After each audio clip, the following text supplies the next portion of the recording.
Thank you all for joining another episode of Behind the Mic, powered by REVOLT Podcast Network. I'm your host, Wize Grazette, RPN Community Manager and Podcast Enthusiast. Follow us on Instagram and TikTok at REVOLT Podcast Network, and follow us on Twitter at REVOLT Podcast. Now, I have one quick ask for you all. Please, at this moment right now, subscribe to Behind the Mic wherever you listen to podcasts. Give us a 5-star rating, whether that's YouTube, whether that's Apple Podcasts, Spotify. I promise you, we would really appreciate it. Well, now you all know a little bit about us, but our guest today, I say this all the time. Like, I have a friend that's coming to the show, but this guy right here, this my man's right here. This is my bro. This is the homie, my comrade, Devin Wingfield. Is in the building. What up? Cue the applause. What up, Wize? I appreciate you too, and I'm happy to be here, Brody. Dev, y'all. So just for the audience to know, I had to call his peoples to get this organized. You actually came on a great episode, though. It's episode 10. It's a great opportunity for us to look back and then look forward. So it is the beginning of 2025. Shout out to 2025. Devin, tell us a little more about yourself, first and foremost, before we dive into the podcast. Yeah, man. I'm happy to be here. I appreciate you, homie. The feeling is mutual. We definitely are comrades in this, man. Brothers, family. I appreciate you for sure. My background, man, for everybody that's watching this, okay, if you know Wize, you know Wize is from the biggest cultural landmarks, right? You know, New York, Carolina, even he an island boy, okay? But me, while I'm from none of those places, man, I am proudly from the Midwest, Cleveland, Ohio, man. And a little bit about me is I fell in love with podcasting and media back when I was a teenager. And what started as me watching The Breakfast Club turned into me subconsciously studying journalism, studying broadcasting. And so from the time I was a teenager to now in my adult years, I've been blessed with opportunities to create content through broadcasting, collaborate and consult with creatives like you, creatives like REVOLT, the people at REVOLT, man, and just really do some amazing things over the past 10, 15 years of my life, all because I took a hobby and was crazy enough to make it my mission to pursue it as a full-time lifestyle and opportunity. I'm a passionate person, bro. I'm going to be real with you. I was working in California on some media stuff, and I remember my coworkers at the time were saying like, yo, Dev, we need you to tone down the passion. And I'm like, bro, that is impossible for me, bro. Like, I am literally a walking ball of passion, man. I'm grateful to be able to do this and be able to feed my family and take care of myself. Like being able to get on the call with you today and get on this podcast episode today, I don't take for granted that, you know, my rent is going to be paid because of this interview today. And so I'm appreciative, man. And so, yeah, man, I come from Cleveland, Ohio. I come from a background in media. What I'll say is this too. I did take the standard route of going to school for media, but when I graduated, bro, there were no opportunities for me. Like, I thought that when I graduated, the jobs would be lined up, waiting to hire me. And that was not the case at all. It actually was, man, I had to get in the field, bro. I had to get in the field. And so even though I did come from the school route, I really attribute a lot of my success and where I am today to entrepreneurship. And I think I may have said this to you a couple times. My oldest brother who helped raise me I saw a lot of his influence from New York. Like he grew up in like the Jay-Z Cam era. And I model a lot of my work ethic from the 90s New York work ethic of waiting outside the office in the middle of the winter time for 10, 12 hours for the CEO to walk in, and just different things like that, man. And so that's who I am, man. I try to bring passion to the work in the podcast space. I've been blessed to be able to lead the REVOLT Podcast Network, work alongside you and so many other creatives. So that was a long-winded version I'm just telling y'all to be passionate. Be passionate as hell. As hell. Yeah, because as hell. There are a lot of people who are in New York, from New York. So I'm going to speak on my own people. There are a lot of people who are in New York who don't have that passion, and they get by because they're in New York, they're in the right place. But having that passion is what takes you from Cleveland to New York or to LA or to anywhere, you know, to the point where you now could be in Cleveland, right?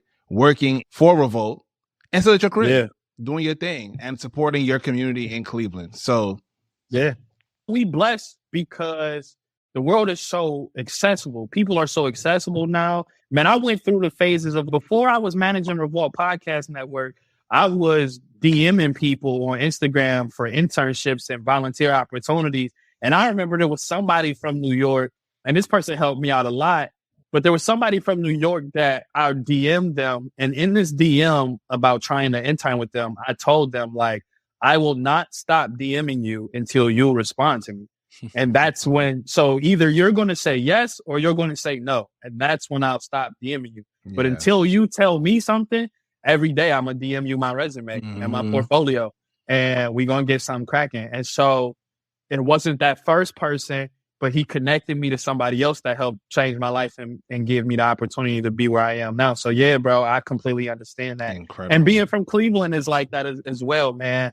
Coming from a small town is most people only are able to see home and what's going on in home.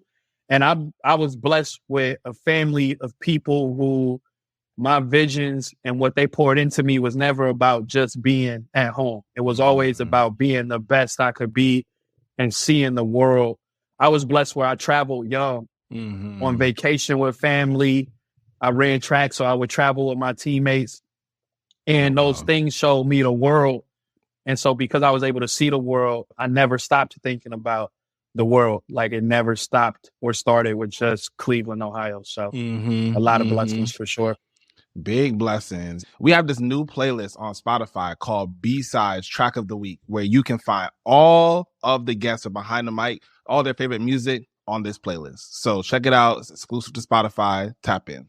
So B-side tracks to me are songs that aren't really as popular per se, but are just as good or better than A-side songs. So, Devin, what B-side song do you want to share with us today and why? My B-side track is from Hov, and it is Come and Get Me, bro. And yeah, for those of you who don't know, you know, the chorus is Come and Get Me. And man, he really just for me, the reason why I like this song is I feel like I'm at a place in life where I'm really starting to transition into my business owner, corporate boss phase. And this song has so many just bars and things that are reminiscent of Jay-Z going from rapper to label owner. And I feel like that's a lot of my career, going from podcaster to learning about the industry to now managing a podcast network. So I'm going to Come and Get Me. I mean, there's so many other B-sides as well. I've been listening to a lot of like Drake, Look What You've Done, just because it's the holiday season. And I've been real passionate about spending time with my family. And so I'm appreciative of their sacrifices as well. So I would say Come and Get Me by Jay-Z and then Look What You've Done by Drake have been my B-sides. Man. Okay, we're putting both of those on the playlist. You're going to be the only person with 2 songs on there. But we're putting both of them on the playlist. All right. We know a little bit about you behind the mic, but we're going to dive even deeper now, right? So, Devin, what's one family tradition or value that you carry with you on a day-to-day basis? Man, I'm the youngest there's 4 of us in total. I'm the youngest, and we grew up. My mom, shout out to her, she raised us so well, did the best she could, and did an amazing job at that. And everybody took care of each other in some way. And so my family value is doing my best to take care of the people around me. Not even just family, but if we share in a space together, taking care of the people that are within that space. I would say that's my family value. And then the last thing I'm going to say to elaborate on that, I don't know if it's a Midwest thing, but Rich Paul, who is LeBron's agent, is from Cleveland as well. And he released a book called Lucky Me. And this entire book was basically about him growing up in the crack epidemic and how his mom and his father, even though they struggled, they cared about everybody on the street. So they would grow up. When he would get too big for his clothes, his mom would take him to the kids down the street.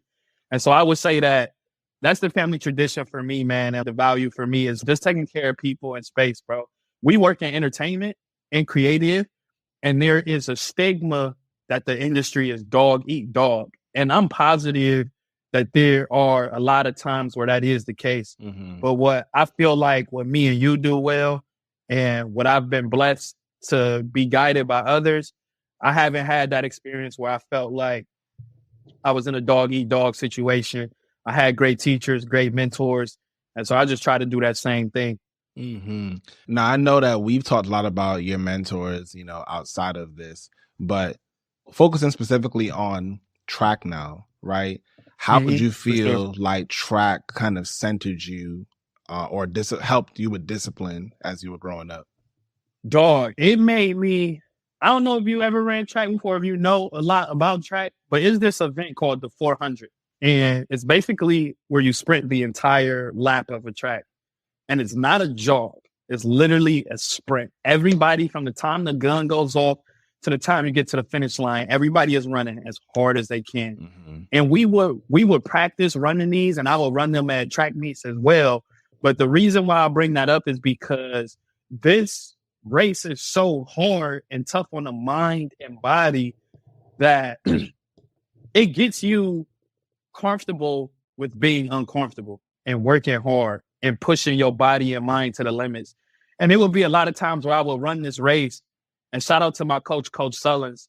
It will be a lot of times where I will run this race and I will want to quit, bro. I'm relatively small and built, and a lot of times when I'm competing, people were taller than me or much stronger than me. But I'm going out there and I'm like putting my heart into it, bro. And I would want to quit so many times, but I got pride in both good ways and bad ways. And so my pride would never let me quit, bro. And the track really exposed me to hard work. And I'll tell you this too. It was my first experience seeing myself get better at something.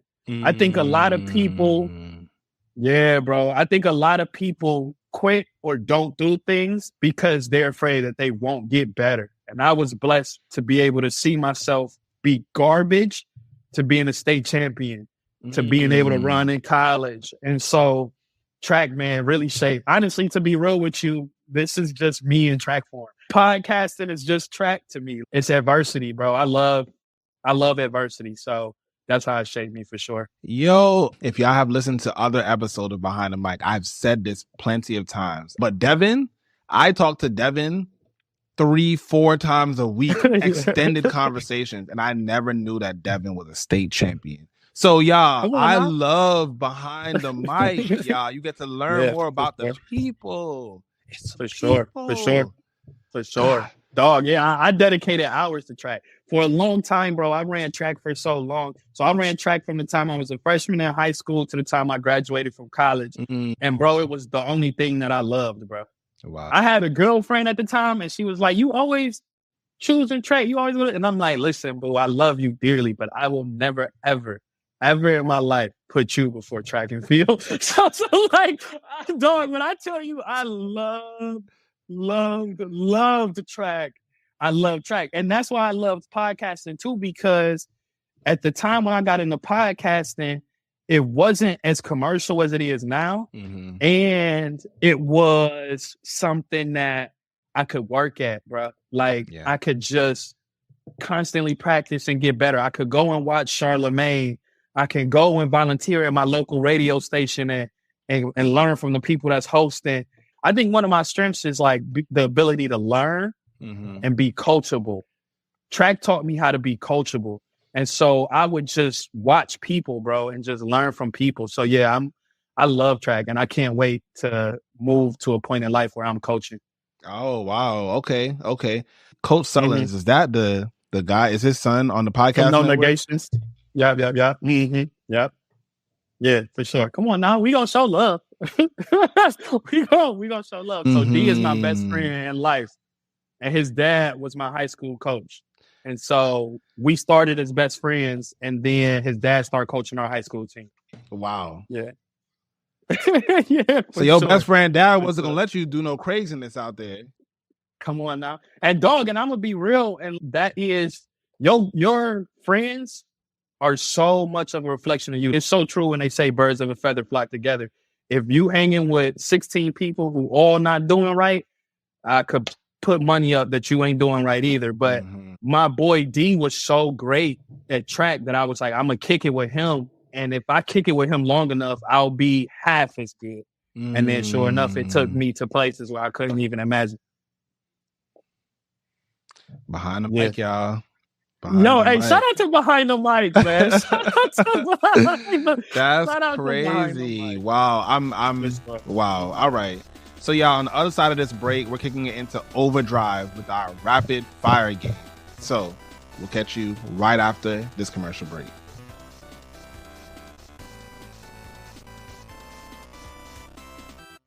And we're back, y'all. Thanks for sticking around. Now we're kicking it into overdrive with a rapid fire round of overrated or underrated. Devin, are you ready for this 30-second countdown game? I have no idea what you're about to ask me. And so I just hope to be as ready as I could be. Bet. Okay. So we are starting the clock in 3, 2, 1. Influencer boxing matches, overrated or underrated? I'm going to say underrated.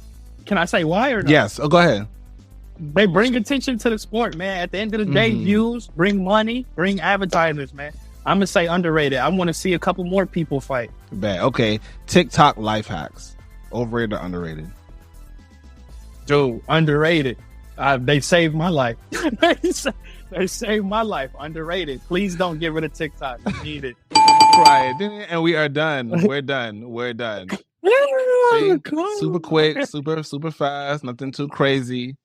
But yes, we definitely want the folks to know what you think is overrated, underrated. I mean, listen, I know that Tyson and what was the boy name again?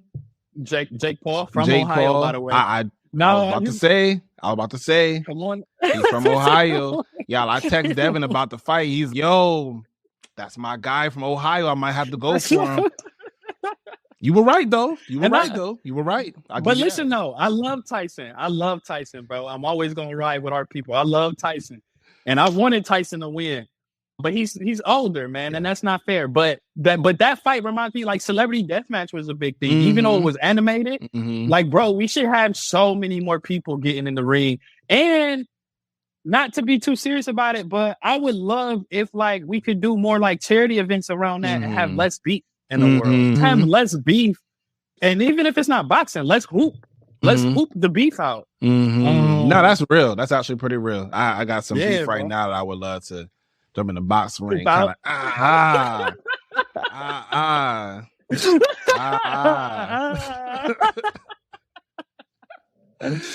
real. Yo, is my saying for 2025, bro.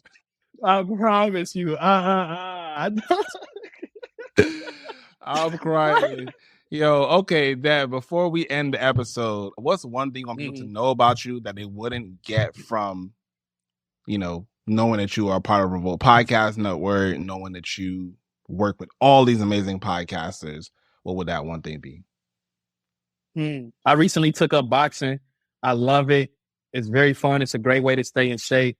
And I don't know, man, I'm kind of like a growth junkie, bro. Like, whatever will get me on a fast pace to, like, self-development or self-improvement, I'm here for it. I lived in California for a little bit as well, and I hated it. And so that's something else that I would tell people. Yeah, if you were to know something about me, is that I really do this Midwest stuff. I'm a nature boy. I think that's a better answer. I talked to you a lot over the summer and throughout the 2024 year about spending time in the woods and being on the lake. And so that's something as well. Dev, listen, it was an absolute pleasure to have you on this episode. We have a huge announcement. Huge announcement. This winter class is going live this week. This is the week of January 8th. I hate to date things, but this week, January 8th is the launch of the new winter class. Tell us a little bit about it, Dev. Yeah. This is our best class for a few reasons. I think that this winter class, from our shows that are sports shows, from our shows that are college or Gen Z based shows, from our shows that are hip hop or LGBTQ plus focused, I was lucky enough to work alongside you. And, you know, I know you sometimes don't always like shout outs, but I want to shout you out because your creative direction with this class, I felt and feel really reflect what our audience is at Revolt and what you and I are trying to build at Revolt Podcast Network. And so we have a variety of shows that in those markets that I just mentioned, and I'm excited to get them rolling. And yeah, I know that we hate dating things, but this week, January 8th, this class is launching. So don't miss out. You either with it, you either going to be on the boat or you're not going to be on the boat. Mm-hmm. But I'm excited, man. This class is coming in with so many resources too, as we grow the podcast network. We just recently partnered with RAP, which is Red Circle's advertising platform. And this platform is allowing us to bring in more revenue for our podcasters. You yourself have launched Behind the Mic and taken up so many new responsibilities in editorial and community management. And these are things that didn't always exist at Revolt Podcast Network. And so as we grow this podcast network, this new class is so blessed to be able to come into all of these new resources and opportunities. And I'm excited, man. We've been doing Powered by Creators since the summertime. And I'm excited to continue to do Powered by Creators and even elevate it in 2025, man. And we got the right pieces, man. I'm excited. I want to do one more shout out. Shout out to our summer interns. We both had a great opportunity to work with some really intelligent young people over the summer. And I love taking in and being able to see the work that we do in real time, bro. It'd be like so crazy to see the things that people are able to create. And, you know, even when, shout out to you and our friends over at Afros and Audio, like even that experience and that opportunity, man. So we've really been killing stuff over at Revolt Podcast Network, and we got a ton more collabs to come. So shout out to the winter class, shout out to Red Circle, shout out to Wize and Behind the Mic, man. These are all pivotal moments in this podcast shit. Nah, for sure. And Dev, I say it all the time. If y'all ever caught me on YouTube Live, you would think Devin Wingfield's right next to me because I be shouting him out all the time. But let me tell y'all something. I've been on Revolt Podcast Network since 2022. And Devin Wingfield, this is that man right here. Appreciate it. Y'all don't play with this man. Aside from the boxing. Yeah, right. Facts. That man is real smart. Sure. That man's a genius. So, Devin, do you want the folks to follow you on socials? I know you be kind of like social private. Okay. Nah, for sure. But nah, you follow me on socials because I post memes a lot and I want y'all to laugh with me. So follow me on IG at FKA_The Voice. That's really the only one that I post on the most is IG. So follow me on IG. Follow me on LinkedIn at Devin Wingfield. We do have a Powered by Creators newsletter as well. So if you follow me on LinkedIn, you'll have access to that. We just released tips about podcasting, growing your podcast, SEO, etc. So yeah, man, tap in with me, reach out to me. I'm always looking to give away information. So please hit me up with questions or comments. Okay. And y'all, FKA_The Voice. He ain't talk about singing now. So y'all know it's more to that. Hey, now I will say, some people have said I can hit a little bit of a note, but what I won't be doing on this podcast is trying that. So just know that. Some people have said, yo, was you singing? And I'm like, yeah, but, you know. We'll see. We'll leave all the singing for Jiggy Jones. Make sure y'all check out that episode with Jiggy and Creative Convos. And we out, y'all. Again, this is Wize Grazette. Y'all can follow me on social media at The Real Wize, Wize. I'm internationally known on the microphone as Wiz, Wizzy, and Wize. See y'all.